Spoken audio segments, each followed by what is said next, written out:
Hello everyone and welcome back to another video, and today we're going to be dealing with food. We're going to be creating a React application that fetches random meals from the MealDB API and then displays it on the browser. We're going to be using the MealDB API, which I have open right here, and we're going to be using the one that generates random meals, which is this link right here. And then I recommend that you go through this. Please read this. Up here it says you can use the test API key 1 during development, but if in case you need a production key, then you have to apply for a production API key if you want to place your application on App Store or something like that. So to get started, I'm just going to open this in a new tab so that you can see what we actually get, and this is what we get. And you'll notice that every time I reload, then it generates another meal for us. So basically this is what we want, and this is what we're going to be implementing in our application. Now I've already canvassed a new React application using npx create react app, and I've called it random-meal. So I'm just going to cd into that folder, random-meal, and then I'm going to open Visual Studio Code like that. Okay, and I'm going to perform a bit of cleanup. I'm going to go in my source folder and delete the app CSS, app test.js, logo svg, report web vitals, and setup tests. Delete all that, and then go in my index.js and remove this and remove this as well. And then I'm going to go in my app.js and remove these top two, and I'm just going to import actually I'm not going to import it here. I'm going to create it first and then I'm going to import it. So I'm just going to remove this, and I'm just going to return a div saying random meal generator, just like that. A simple application, and then we can run our application using npm start. Now as that runs, I want to create a components folder inside my source like that. Let me place this side by side, and then I can place this full screen. Okay, make this a bit wider. I'm going to create a components folder inside my source folder like that. Components, actually I only need one component, so there's no need for a folder, so I'm just going to place it inside the source, and I'm going to call it meal.js like that.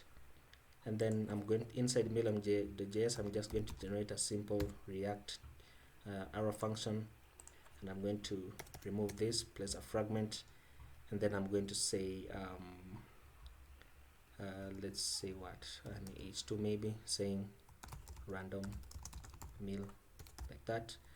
And then above here I'm going to place the URL which I copied, URL equals to that. Oops, not that one. What was it? This URL like that. There you go. Okay, so we can begin working on this, but just before I do that, this is what I wanted to import in my app.js. I'm just going to import meal from meal like that, and then instead of returning this, I'm just going to return actually, you know what, I need to return this, so I'm just going to grab this, place my brackets, place a fragment, and then paste this inside, and then I'm going to also return, I want this to be an h1. Okay, this to be an h1 that says that, and I'm going to create a div with a class of underline with nothing inside, because I'm going to style this in the CSS, and you'll see why I have this. And then just below that, then I want to render my component, which is called meal like that. Okay, so we can get started, and we can import the use state hook, use state, and the use effect like that. And then I'm going to set up my state values, so I'm just going to call this const food and set food, and it's going to be an empty array initially, because once we fetch the data, once we fetch the data from this URL, that's when we're going to populate it inside here. Okay, and then I'm going to also set up my use effect like that, set up a callback function and an empty dependency array like that. Inside the use effect, I'm only going to have one function which will be fetching the meal from this URL. So I'm just going to call that function fetch meal, or rather, to be consistent, let me say fetch food. And then I'm going to create that function above it. I'm going to say const fetch food equals to an asynchronous function, so I place async above, not above but before it, and place my arrow function, and I'm going to say response equals await, and I'm going to be fetching the URL, and I'm going to say the response, or rather let me call this data, equals await response.json, like that. Now I just want to make sure that we're actually getting something from this URL, so I'm just going to log my data, which will be this, once the fetch is completed, and I'm just going to check in my application whether it renders anything in the console, and you see we get an object, a meals array. Okay, it's looking nice, okay. So one thing you'll notice, let me just go back here, one thing you'll notice is that because we want to access the meals array, so we actually need the objects that is inside the meals array, so we're going to be using the dot notation to get the objects, okay. And we can do that easily. We can do that by saying set food. I want the food to be data dot meals, because that's the array that we have above.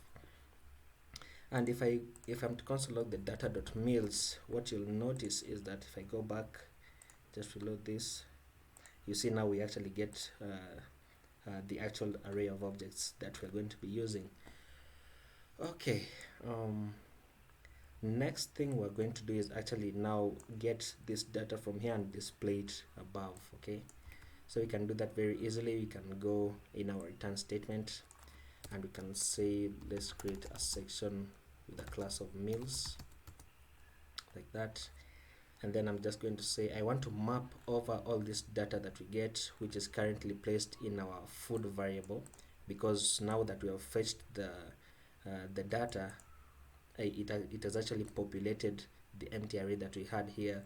And once this empty array has been populated, then it has also populated this variable that we have. I don't know if that makes sense really.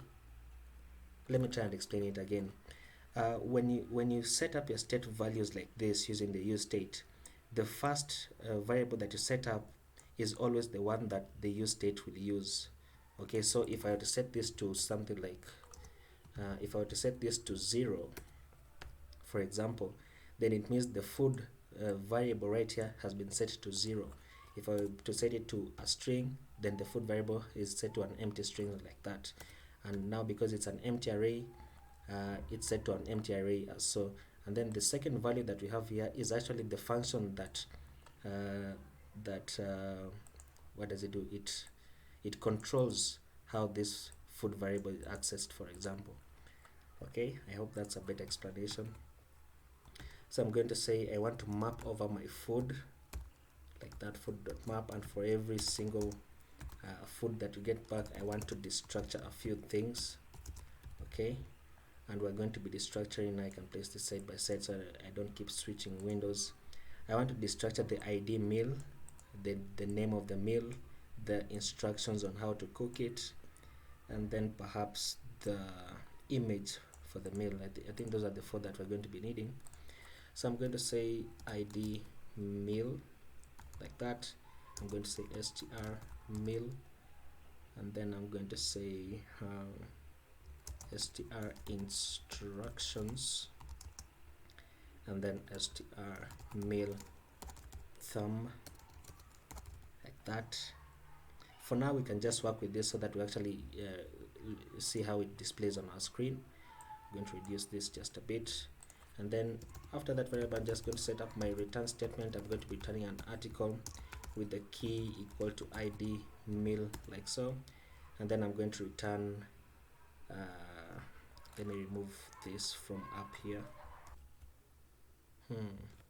Okay, I already removed this, so I'm just going to say in my article I want to return the name of the meal that we generate, and then we want to also get the image, so I want to display the image first and then the instructions on how to cook it. So I'm going to say, let me return an h2 saying it will be coming from str meal, which will be the name of the meal, and then the image will be coming from str meal thumb, like that. And in case the image fails to load, then I just want to display the name of the meal, so this will be coming from, what am I doing, this will be coming from str meal, like that, and then a paragraph to display the instructions, so str instructions, like that. Let's save that and see what we get. This should have a b, like that. Let me close this, and you can see we get the image of what we generate and the instructions on how to cook it. Okay, we're going to style this in a moment, and you can see once I reload, I get another meal with different instructions, and it looks very nice. Okay, so we can begin to, actually I want to place the name of the meal that you get with the image. I want to place them in a div, in one div, like that, and then I want to place this inside another div so that I can use maybe display flex or display grid on them. Okay, so let me go to my index css.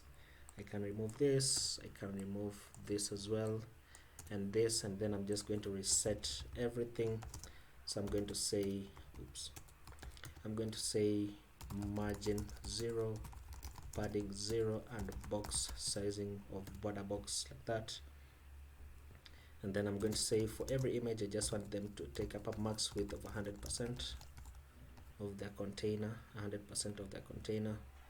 And then I'm going to say this is in a class called meals, so I can begin to target this class. So I'm going to say, oops, I'm going to say for the meals, let me just display flex, let me see how that looks. Oops, that's not the one I want to display flex. I want to display flex on the article, so on the article, like that, display flex, we get that. Okay, it's looking a bit better, not so much, but a bit better. And then I'm actually going to move this to the center as well. This is in, where is it? It's in my app.js. Okay, it's in my app.js, and it's called an h1, so I'm just going to say h1 text line center. Let me add the underline that I placed under the h1, so I'm going to say for the underline I want a width of about 50 pixels and a height of about 5 pixels, 5 not 65, and then I'm going to say a background color of black for now. We get, this is the underline that I placed, and I'm just going to say margin of auto, or rather maybe 20 pixels on top and bottom, and auto on the left and right, so that it centers like that. Reduce this to 10 and add this 20 right there. Okay, it's looking much better. Let me add the background color on the body so that it doesn't look like a Word document. I'm going to say background color of, going to select here a very light blue, maybe somewhere like that. No, not there. Let me give a bit of a homey feeling to it. There is an orange, just a very light orange, that gives a bit of a homey feeling to it. Maybe that, make this a bit lighter, make it just a bit lighter. Okay, we can work with that anyways. And then I'm going to say, okay, I want to build this mobile first, because it's much easier to scale up than to scale down. So what I'm going to do is, instead of displaying this as flex right here, I'm just going to say display grid, with the grid template columns only displaying one fractional each for now. And then on the meals, I want to add a padding on the left and right for this, so I'm going to say for the meals, let me add a padding, padding of 20 pixels around, like that. And then for this, I want this to text align center, so that's an h2 inside the article. So I'm going to say the meals and the article and the h2, I want to text align center, like that. let me say margin on the bottom of 20 pixels, move that down. Let me add a border radius on this image. Okay, so I'm going to say where was I was here, and I'm going to say for the meals, and I want the article and I want the image, I'm going to say a border radius of 5 pixels. You can see the image now has a border radius, and I'm just going to reduce its width. I'm going to reduce it to about 300 pixels. Let me just say margin auto so that it centers. Oops, what am I doing?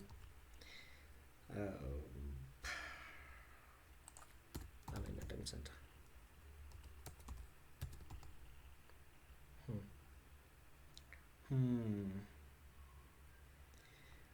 Rather than doing this, let me add a padding. Let me add more padding on this. On where was it? On the article. Let me just add some more padding of 50 pixels all around, 0 on the top and bottom, and 50 pixels on the left and right, like that. And then I'm going to say, let me add some margin between these paragraphs, and let me actually add some kind of a title up here so that we actually know what this is. So I'm going to say above this, I'm just going to return an H3 saying how to cook,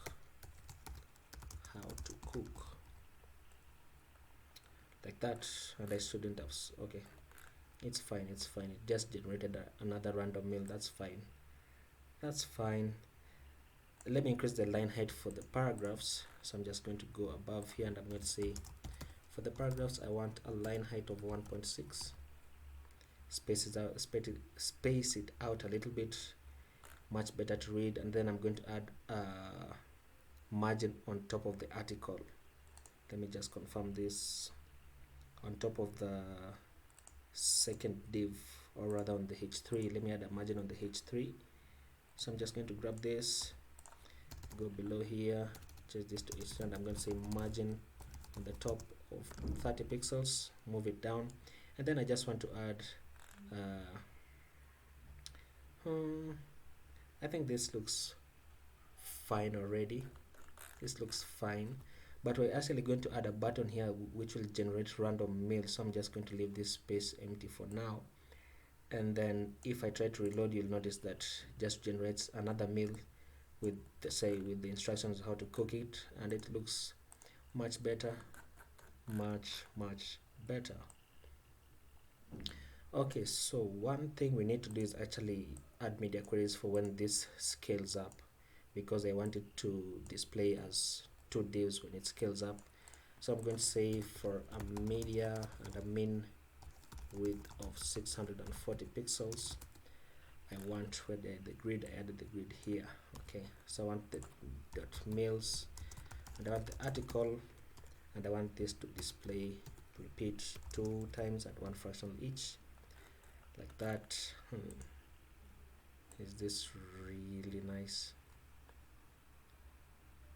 Really?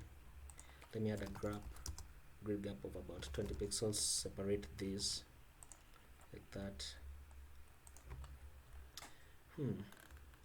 Doesn't look all that bad, but let me just limit the image for a min width of 992 pixels, like that. I'm going to grab, where was the image? Just grab this, place it there, and I'm going to say the image should have a width of 300 pixels. Oops, rather let me say 80%.